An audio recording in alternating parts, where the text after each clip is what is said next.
burden. Cast your burden on the Lord because He cares for you.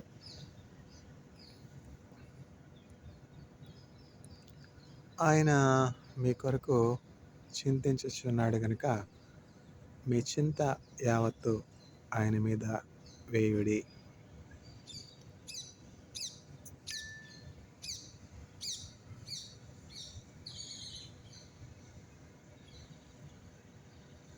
చింతలేదిక యేసు పుట్టెను వింతగను బెత్లెహేమందునా చెంత చేరను రండి సర్వజనాంగమా సంతసముందుమా. For unto us a son is born, a child is given. He will be called Wonderful Counselor, Prince of Peace, Mighty God, Everlasting Father. Today in the city of David, a Savior is born unto you. God sent Jesus Christ to be a source of salvation for all humanity. Now that the Savior has come into the course of human history, we need not fear. All around us, we see so many people in so many kinds of cares, worries, wants, sicknesses. The word of the Lord says, thus is the word of the Lord, cast your burden on the Lord because He cares for you. That's what Moshe did in helpless situation. What did Moshe do? Moshe turned to the Lord in prayer. Moshe was pleading God for help, for deliverance, for rescue. There is indeed a troublesome situation in front of the people of Israel. 6 lakh people. When I say lakh, my postdoctoral supervisor, Professor Aaron Gadankan sir, used to ask me, Dr. Neil, what do you mean by lakh? Because in abroad, foreign countries, the currency is expressed in terms of millions. Only in India, we express the currency in terms of lakhs and crores. What is lakh? Then I have to explain, sir, 1 million is made up of 10 lakhs. 10 lakhs makes up a million, sir. So 1 lakh means 1/10 of a million. 6 lakh people, Israelites, were in trouble. They were moving to the promised land from the oppressive hand of Pharaoh, from 400 years of slavery. After 4 centuries of slavery, oppression, almost there is no hope of deliverance. There is every chance that all Israelites lost hope on the word of God. Thus says the word of God, thus says the word of God, thus says the word of God. Thermodynamics says that a process is feasible or not feasible. Thermodynamics will not say how fast or slow a process takes place. That is the problem. We waited, nothing happened. So we lost faith in God. We lost faith in thermodynamics. 13C NMR is not at all reliable. We should not trust 13C NMR. Thermodynamics is not at all reliable. We should not trust the thermodynamics. Thermodynamics will only cause fever. Thermodynamics will only cause frustration. Thermodynamics will only cause anxiety. Thermodynamics will only cause fear. I'm talking about the opinion of emeritus professors, extraordinary genius people. అంటే కాకరకాయని చదువుకున్నవాడు కాకరకాయ ఆ, కీకరకాయ అన్నాడంట. చదువుకున్నవాడు ఏమన్నాడు? కాకరకాయని కాకరకాయ అనే అన్నాడు. చదువుకున్నవాడు ఏమన్నాడంటే కాకరకాయని కీకరకాయ అన్నాడు. అదేమిటో. We should not trust 13C NMR. 13C NMR is not at all reliable. We should not trust thermodynamics. Thermodynamics will only cause anxiety. Thermodynamics will only cause frustration. Thermodynamics will only raise the temperature and cause fever. These are not my statements.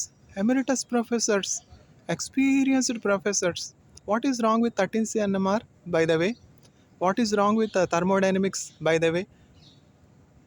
Every system will have its own merits and demerits. 13C NMR has the demerit that its isotopic abundance is much lower than the isotopic abundance of proton. So the sensitivity of 13C NMR is much low. 13C NMR is nearly 4,000 times less sensitive than proton NMR. It doesn't mean that the information that we get, even though slowly, even in a time taking process, is not reliable. 13C NMR, even though it takes time, it gives as reliable information as proton NMR. Thermodynamics will never say when it will happen. Thermodynamics cannot say about the fastness or slowness of the process. Thermodynamics will only say whether the process is feasible or not. Thus says the word of God. Thus says the word of God. Thus says the word of God. The word of God says God will deliver Israelites from the oppressive hand of Pharaoh. That's all. It doesn't say when. The word of God doesn't say how. The word of God only says that it will take safely the Israelites, 6 lakh Israelites, to the promised land. It doesn't say when. Thermodynamics will not say when. Thermodynamics cannot say how fast or slow a process can go. It's not within the purview of thermodynamics. What thermodynamics can do? If it raises the temperature of somebody else, some emeritus professor, it is up to him or somebody else to take care. It cannot be generalized. Thermodynamics cannot be believed. Thermodynamics is not reliable. 13C NMR is not reliable. We cannot come to such conclusions. Even emeritus professors can do mistakes. Certain things which are very trivial to emeritus professors may not be so for common laymen. Moving forward, where are we?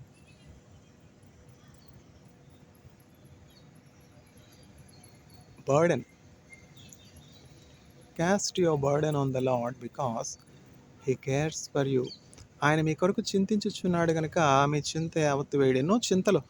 ఇక్కడి నుంచి దేవుడు మమ్మల్ని తీసుకుని వెళ్ళగలడా? ఈ ఫరో యొక్క oppressive hand నుంచి, ఈ ఫరో యొక్క అధికారం నుంచి, ఫరో యొక్క సైన్యం నుంచి, ఫరో యొక్క రథముల నుండి, ఫరో యొక్క గుర్రముల నుండి మమ్మల్ని ఎవరు విడిపించగలరు అని చెప్పి ఇజ్రాయేలీలు ఎంతో కలవరంలో ఉన్నారు, అధైర్యపడుతున్నారు, కృంగి ఉన్నారు. ముందు సముద్రం, వెనకాతల ఫరో రథాలు, ఫరో సైన్యం. ముందు నుయ్యి వెనగ్గొయ్యి. ఎట్లా? అప్పుడు మోషే ఏమి కూడా అధైర్యపడలేదు. ఎందుకంటే తాను నమ్మినటువంటి దేవుడు తాను తప్పించుటకు శక్తిమంతుడు అని మోషేకు తెలుసు. నిశ్చయముగా దేవుడు తప్పించుటకు సమర్థుడు, శక్తిమంతుడు. Because delta G is change in free energy is negative. When we trust in God, for all the problems that we take up, for all the systems we take up, the change in free energy is negative. Moshe know that. How it is negative, how it becomes negative, it is up to God to decide. Moshe knows it is feasible, it is possible. God can deliver all of the Israelites from the oppressive hand of Pharaoh in one way or other, in his chosen way. Then Moshe turned to God in prayer. God said, Moshe, why are you waiting? Raise up your staff on the ocean. Let's see.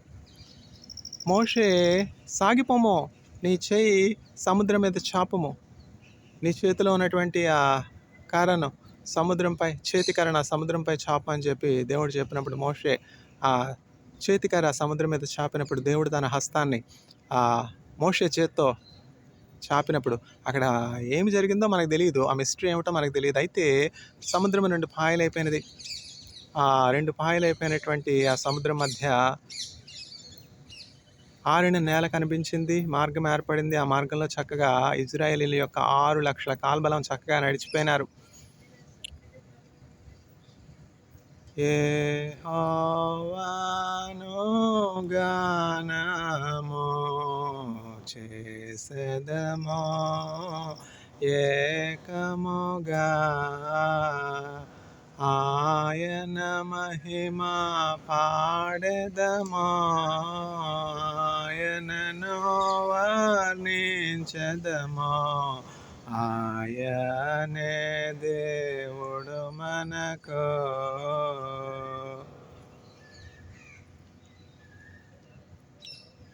Paro రథముల సేనలను, తన శ్రేష్టాధిపతులను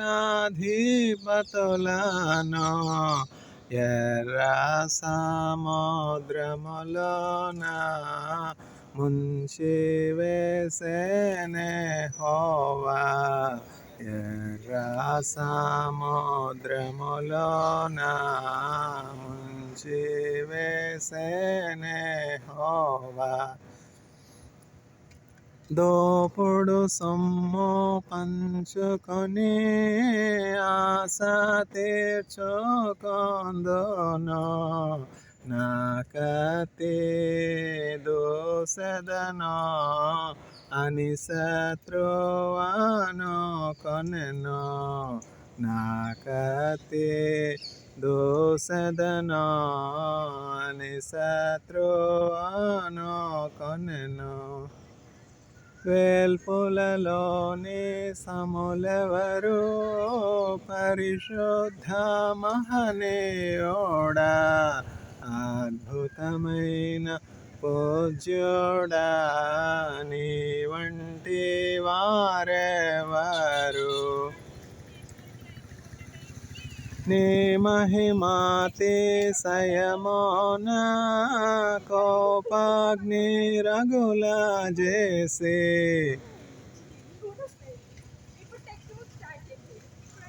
నీ మహిమాతిశయమున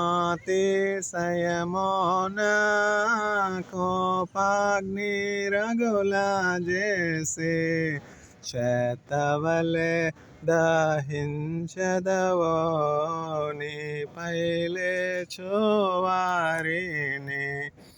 ఇశ్రాయేలీయులంతా ఎంతో సురక్షితముగా సముద్రము మధ్యాన ఆరిన నేలను నడచిరి. సముద్రము మధ్యాన ఆరిన నేలను నడచిరి. మోషే, నీవేళ నిలుచుండి మొరపెట్టుచున్నావు, సాగిపోము అని దేవుడు చెప్పగానే ఎర్ర సముద్రం 2 పాయలైంది. మోషే తన చేతికర్రను సముద్రం మీద చాపినప్పుడు దేవుడు తన హస్తాన్ని మోషే హస్తంతో చాపినప్పుడు ఒక అద్భుతం జరిగింది. ఇజ్రాయేలీలందరూ కూడా చక్కగా రాత్రి సమయంలో కూడా ఆగిపోకుండా సాగిపోయారు. రాత్రి ప్రయాణం ఎట్లా సాగుతుంది? గాఢాంధకారంలో ఎట్లా వెళ్ళగలరు? ఆ గాఢాంధకారంలో మేఘస్తంభముగా, పగలైతే మేఘస్తంభముగా, రాత్రి అయితే అగ్నిస్తంభముగా, ఆ గాఢాంధకారంలో అగ్నిస్తంభముగా ఉండి దేవుడు వారికి త్రోవ చూపించి చక్కగా సురక్షితంగా ఆ ఎర్ర సముద్రం యొక్క ఆవలి తీరానికి చేర్చారు. నడిపించునావా నడి సాంద్రమున దేవా నవజీవన మార్గమున నా జన్మ తరింపా. నా జీవిత తీరమున నా పజయ భారమున నలిగిన నా హృదయమును నడిపించుములోతునకు. నాయాత్మ విరబూయా నా దీక్ష ఫలింపా. నా నావలు కాలిడుమా నా సేవ చేకొనుమా. నడిపించు నా నావా రాత్రంతయు శ్రమ పడినా రాలేదు ప్రభో జయమో. రహదారులు వెదకిననో రాదాయను ప్రతిఫలమో. రక్షించు నీ సిలువా రమణీయ లోతులలో రతనాలను వెదకుటలో రాజిల్లు నా పడవా. నడిపించు నా నావా ఆత్మార్పణ చేయకయే ఆశించితిని చెలిమే. అహమును ప్రేమించుచునే అరసితి ప్రభుని కలిమే. ఆశా నిరాశాయే ఆవేదనెదురాయే ఆధ్యాత్మికలేమిగని అల్లాడిన వలలో. నడిపించు నా నావా ప్రభు మార్గము విడచితిని ప్రార్థించుట మానితిని. ప్రభువాక్యము వదలితిని పరమార్థము మరచితిని. ప్రాపంచ నటనలలో ప్రావీణ్యతను పొంది ఫలహీనుడనై ఇప్పుడు పాటింతు నీ మాట. నడిపించు నా నావా లోతైన జలములలో లోతున వినబడు స్వరమా. లోబడుటకు నేర్పించే లోపంబులు సవరించే లోనున్న ఈవులలో లోటైన నా బ్రతుకు లోపించని అర్పణగా లోకేశ చేయుమయా. నడిపించు నా నావా ప్రభు యేసుని శిష్యుడనై ప్రభు ప్రేమలో పాదుకొని ప్రకటింతును లోకములో పరిశుద్ధుని ప్రేమ కథ.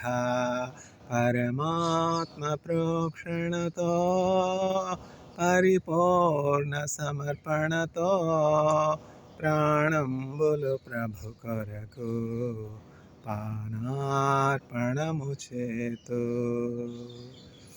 చూసారా, ఆయన మీ కొరకు చింతించుచున్నాడు గనుక మీ చింత యావత్తు ఆయన మీద వేయుడి.